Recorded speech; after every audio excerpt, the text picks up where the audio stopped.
Hello, for Deliverable 2B, we have climate change in the Arctic. We are the ExxonMobil research team, Cadet England and Cadet Voigt. For the background, we were tasked to find the slopes of each Arctic station's temperature, in which we would find the simple line of least squares fit. We had to trim the data in order to select which stations were best, in which we would choose the positive ones, because those are the ones that allowed us to see that we are able to drill more accessibly in the near future, and show which 5 have the largest slope and why we chose those 5. For the agenda, is the climate change consistent everywhere?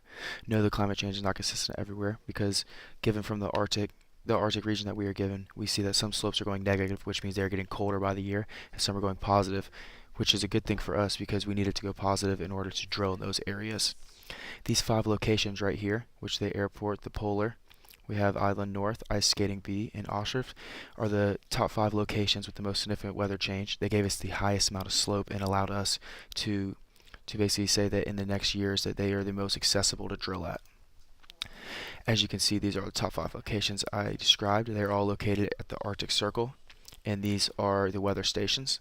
And these right here are the slopes from 0.002496, which is the largest slope, the Svalbard Airport, all the way down to 0.00164. These are the top 5 slopes that we found out of the Arctic Circle weather stations. Here we have Svalbard Airport, which is the airport we chose to use and the location given a article.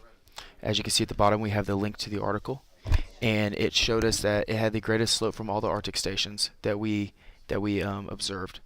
The average temp is around negative 0.5646 Celsius, around negative 30 degrees Fahrenheit. It shows positive temperatures since 1960s, and it is only going to grow towards positive now in order to allow us to drill there in the near future.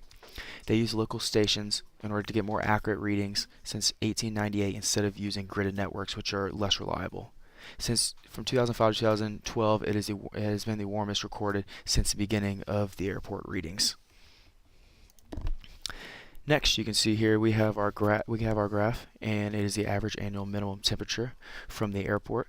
As you can see here, we have our slope in the top right corner with 0.0084x x minus 0.7454 with the r squared of 0.4472. We chose this because it shows the years 1975 to 2016. This location has the greatest slope out of all the locations given, and it allows us to use it in the near future, and allows us to see which locations are more accessible to our oil industry.